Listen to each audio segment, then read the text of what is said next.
He is the chief architect of countless acts of terror, the mastermind behind dozens of ruthless attacks on innocent men, women, and children. His hands are drenched in Jewish blood.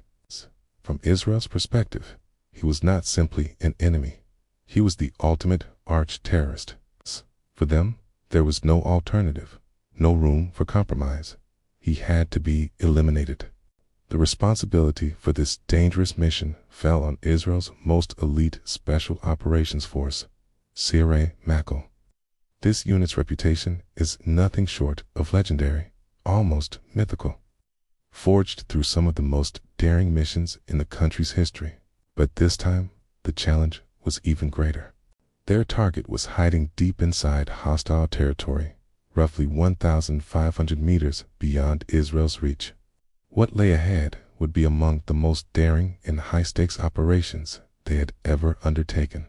The instructions were simple in words, but deadly in execution. Go in, kill him, and get out. The mission had to be flawless. This was the real-life story of Sirei Makal's mission to assassinate Abu Jihad.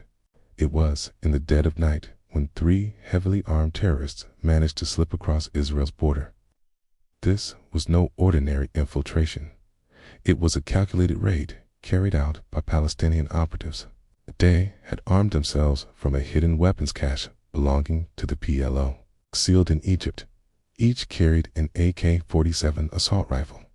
Moving cautiously, they avoided detection by Israeli border patrols, making their way across the harsh, open expanse of Israel's southern Negev desert. For hours, their presence remained completely unknown. Their mission stayed in the shadows until they reached a lonely, isolated desert road. There, they suddenly intercepted a passing civilian car and hijacked it. The moment Israeli intelligence received word of the hijacking, alarm bells went off. They now knew there were armed intruders loose inside Israel, but their exact target was still a mystery. The incident immediately triggered a massive security alert across the south. Roadblocks sprang up along key routes, security forces moved into position, and patrols were intensified. Just an hour later, a stolen vehicle was spotted heading toward a high-security zone, dangerously close to Dimona. It's the site of Israel's most closely guarded secret, its nuclear reactor. At that moment, it became terrifyingly clear. The terrorists were aiming to strike at Israel's most vital military facility, the one long rumored to be linked to Israel's undeclared nuclear weapons program. Though never officially admitted by the government, knowing what was at stake, military units raced to intercept them before they could get anywhere near their objective. But as Israeli forces began to close in, the attackers abruptly altered their plan, abandoning their original route. They instead hijacked a bus that was transporting employees from the Dimona facility back to their homes. Some passengers managed to leap out and escape, but 11 were left trapped inside. 10 of them, women, Israeli. Security quickly surrounded the bus and attempted to open negotiations, but the gunman had no intention of surrendering or bargaining. Without warning, they turned their weapons on the hostages. At that point, the situation became critical.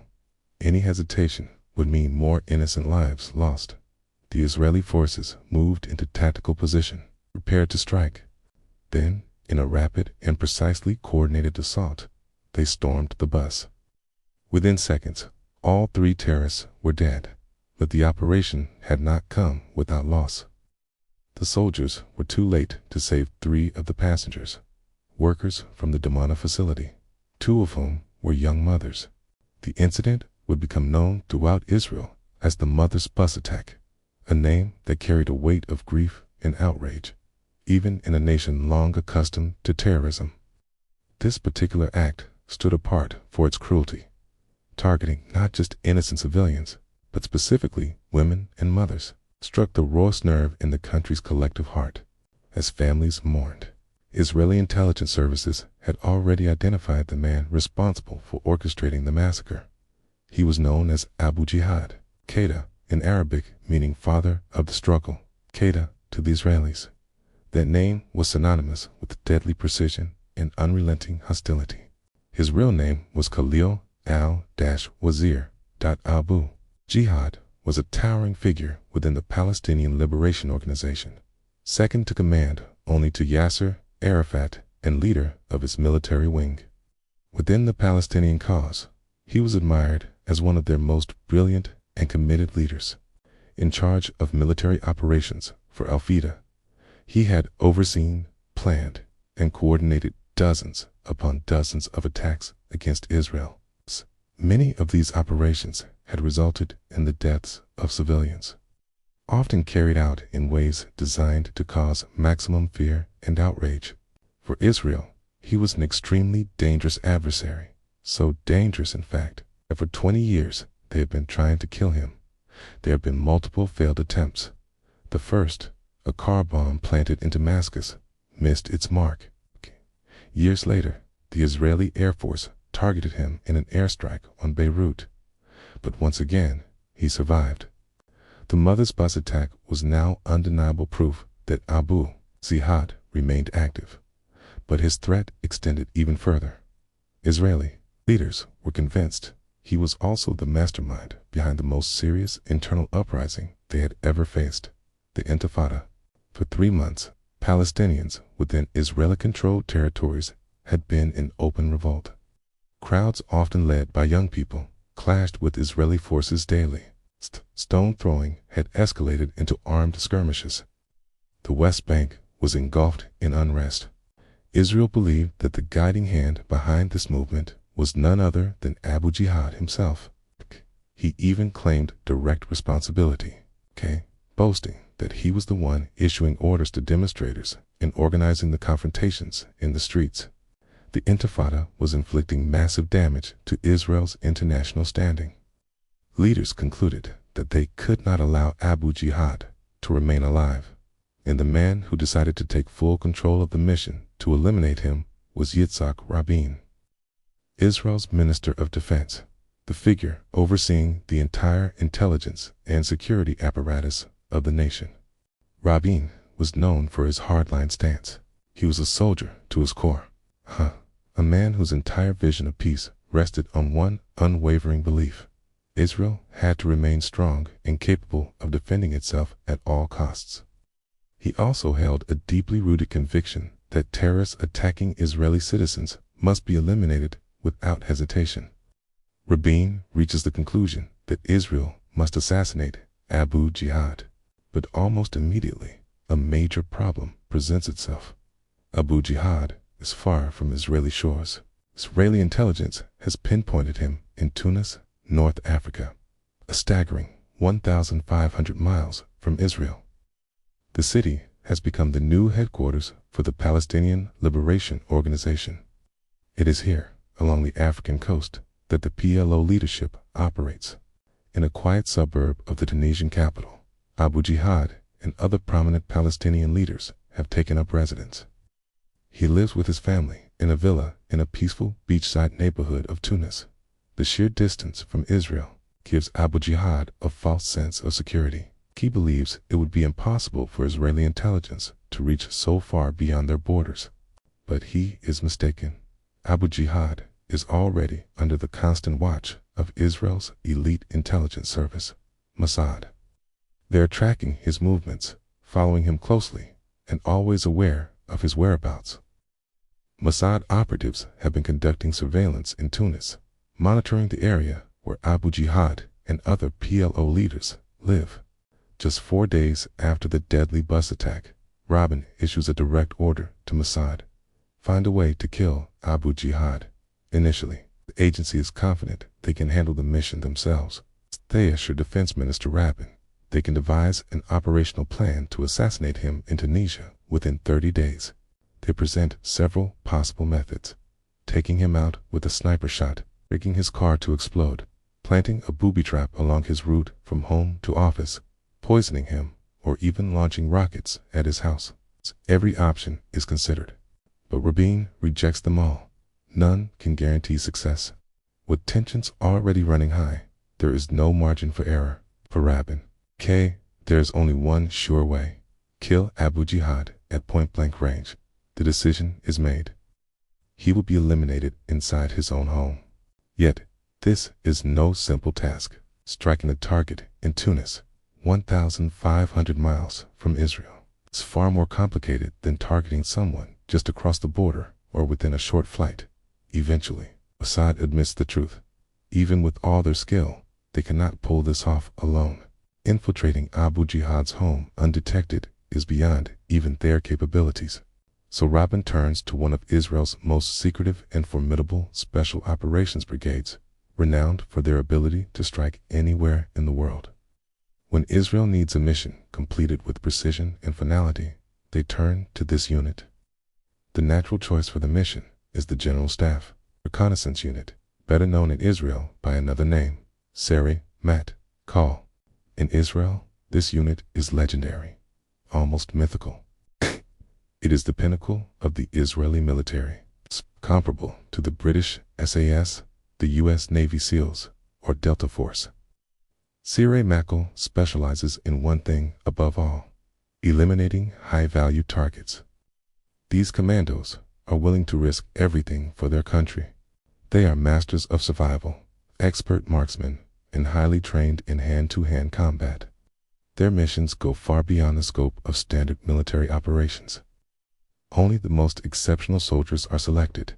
They look for men who can focus instantly, act quickly, and never give up, no matter the situation. Over the years, they have earned a reputation for accomplishing missions others would call impossible. That reputation was cemented by a legendary operation in 1976, when terrorists hijacked an Air France plane carrying over 100 Israeli and Jewish civilians and diverted it to Entebbe, Uganda, with dictator Idi Amin siding with the hijackers. Israel called on Sari Mat Kal. The unit spent weeks training on a replica of the plane before flying thousands of miles to Entebbe. Disguised as Ugandan soldiers, they launched a lightning-fast counter-terrorist assault, killed the hijackers, and rescued 102 hostages. Only 3 civilians were lost. The Entebbe raid became a symbol of the unit's skill and audacity. Rabin believes no other force is better suited for eliminating Abu Jihad. He contacts one of the masterminds behind the Entebbe mission, Israel's most decorated soldier, a living legend, Ehud Barak. At the time, Barak was either chief of staff or head of military intelligence, a highly respected, intelligent, and decorated officer with an unmatched operational mind. Rabin orders Barak to draw up a plan for Sari Mat Kal to carry out the assassination. The mission will be called Operation Show of Force. Barak, in true Sari Mat Kal fashion, begins with meticulous planning. Its key is gathering every possible detail about conditions on the ground. No one understands the value of good intelligence better than this unit. Even with the distance, careful preparation could make the mission possible. The first step: Mossad must send more agents into Tunisia. Previously, their role had been limited to monitoring Abu Jihad. Now, they were assigned the mission of gathering highly detailed intelligence on his every movement. The Mossad dispatched operatives into Tunisia, posing as either casual tourists or legitimate business people, a routine tactic for the agency. These operatives were deployed specifically to investigate and verify every possible question or lead provided by S-Model, disguised as Lebanese Arabs. This fresh team established coordination with agents who were already embedded in Tunis. Together, they closely monitored Abu Jihad's movements throughout the city. Israeli intelligence was kept informed of even the most minute details of Abu Jihad's daily patterns, his habits, his precise schedule, and his routines. They tapped into phone calls made to his residence using sophisticated electronic surveillance methods. The Mossad intercepted his communications, ensuring they would always know when Abu Jihad was at home. Under constant observation, both visual and electronic, his every move was being tracked. Before long, the Mossad team uncovered the critical intelligence Barak needed to execute his mission. Exactly who was inside the house with Abu Jihad, the precise architectural layout of the residence, the sleeping arrangements in each room, the number of guards, and the distance to the nearest police station.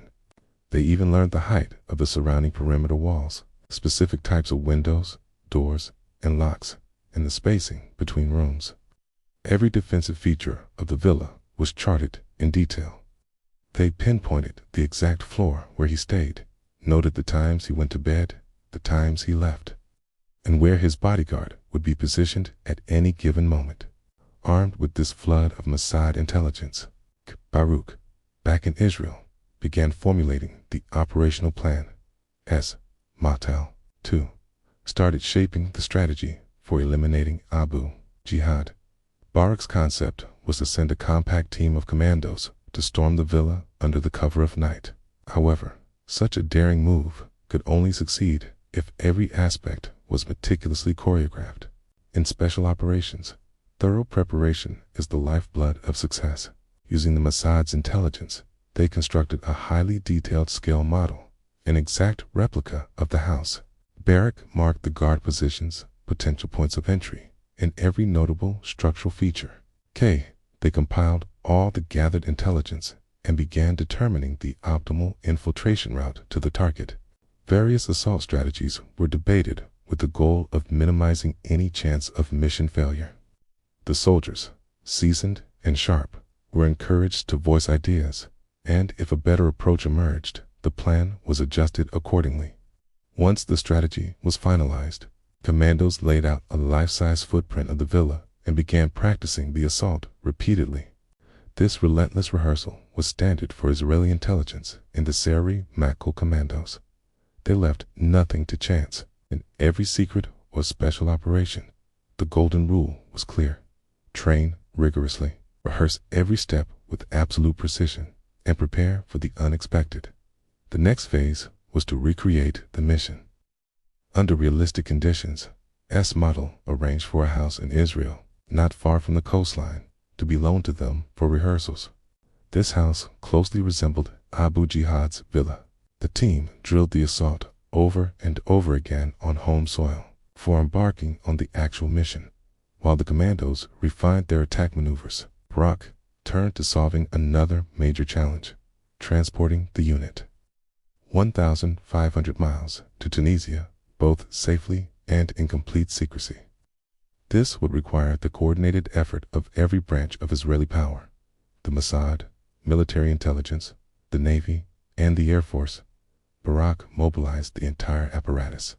The Navy's role was to ferry the commandos from Israel to Tunisian waters aboard missile boats. It was a massive deployment involving warships, cargo vessels, carrying helicopters, and aircraft overhead.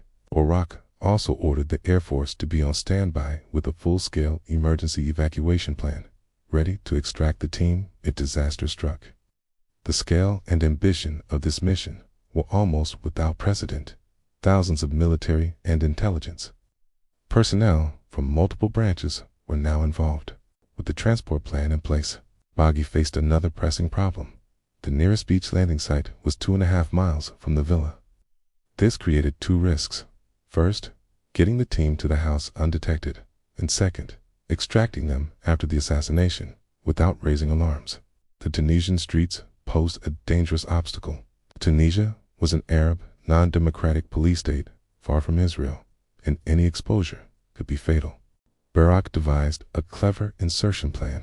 First, a distraction would be staged to draw the local police away from the villa. The Mossad would alert authorities to an incident on the opposite side of the city, ensuring that all available forces were pulled toward that location, leaving the streets around Abu Jihad's residence relatively clear. Meanwhile, Mossad agents on the ground would rent civilian vehicles and drive them to the beachfront, where they would rendezvous with the arriving commandos. From there, the agents would ferry the team close to the villa. These rental cars, positioned ahead of time, blended perfectly into the surroundings, arousing no suspicion. However, the final stretch to the villa would have to be covered on foot, the most vulnerable part of the journey. To navigate this final few hundred yards without detection, Baruch drew upon a past experience. 15 years earlier, he had taken part in one of Seri Makol's most audacious operations, infiltrating Beirut to assassinate the masterminds of the Munich Olympics massacre. Key in that mission, to slip through hostile streets unnoticed. Some operatives disguised themselves as women, moving in mixed groups that attracted far less attention than an all-male unit. That tactic had allowed them to reach multiple targets across the city and carry out synchronized strikes, eliminating 15 high-value terrorists in a single night. Now, Barak decided to employ the same method in Tunisia. Confident that the disguise could succeed even 1,500 miles from home, only one final decision remained: selecting the man to lead the mission. Barak chose Niam Lev, the deputy commander of Sierra Makal, a figure celebrated for his extraordinary bravery and unique character. After reviewing all available intelligence, Lev delivered his cold, unwavering verdict: Abu Jihad is a dead man. As they were walking, he remarked, "You know, I went through the entire file on Abu Jihad. I knew exactly how many Jews, how many of my fellow Israelis he had killed. I knew his hands were drenched in Jewish blood. He deserved to." Lev's mission was clear. He was to be the very first man to breach the villa and locate Abu Jihad. Now, Lev and his men began the long 1,500-mile journey toward the waters of Tunisia. The pursuit, which had stretched across a quarter of a century, was drawing to its conclusion. At a military base south of Tel Aviv, a specially modified passenger jet lifted off, heading toward Tunisia. This was no ordinary aircraft. It was an electronic warfare plane, a converted plowing. From this airborne command post, Barak would lead the operation. The interior had been transformed into a fully equipped flying control center. Several hours later, the plane reached Tunisian airspace.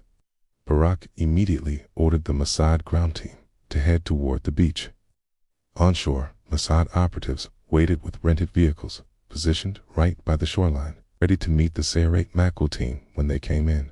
With the Mossad agents in position, the signal went out for the Safehouse Makal to make landfall. They were ferried ashore by members of Flotilla 13, Israel's elite naval commando unit, the Navy SEALs of the IDF.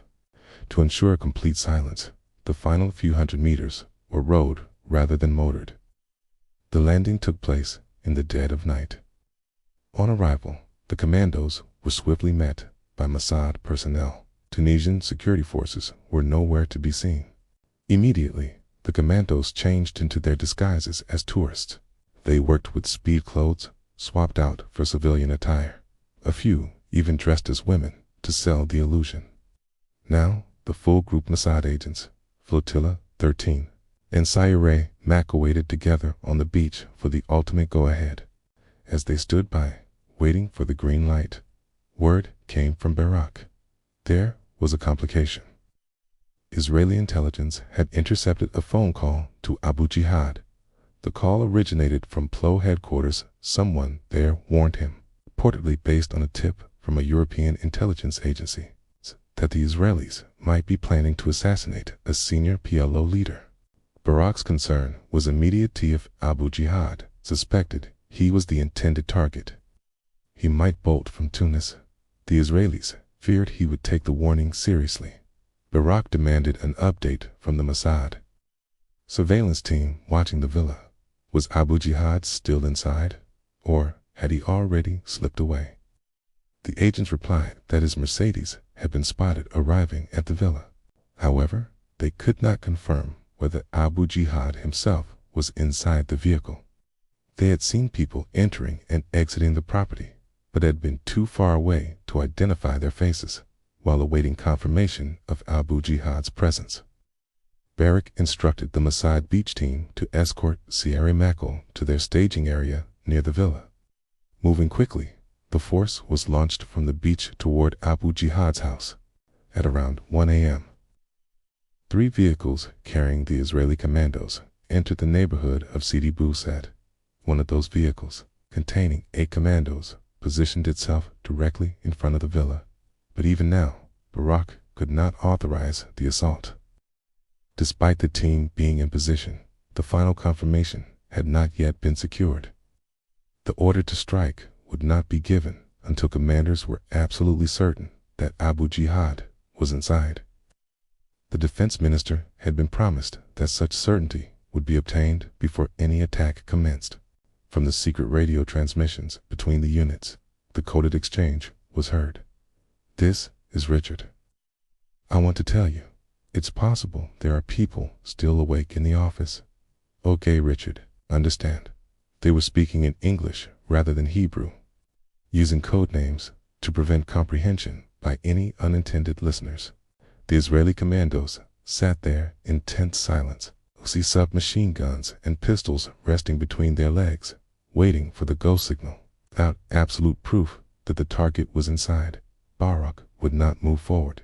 Here, Barak demonstrated Sireh Makkel's defining trait flexibility. Israel was renowned for adapting plans, shifting strategy, altering tactics according to the situation and the personalities involved. In preparation for such a moment, Barak had devised a backup plan days earlier. An operation in the Palestinian territories had resulted in the capture of a close relative of Abu Jihad, lawyer, during a raid in Gaza. Now, in a hidden underground room in Tel Aviv, a call was placed to Abu Jihad's villa. The line was specially routed, so it would appear to be coming from Italy to his office at home. The Israeli operative, making the call, posed as a Palestinian, urgently informing Abu Jihad of his relative's arrest. "Masaku Abu," he shouted in Arabic. "Abu Jihad, Abu Jihad, you must help. They have arrested Abu again, that cursed Zionist.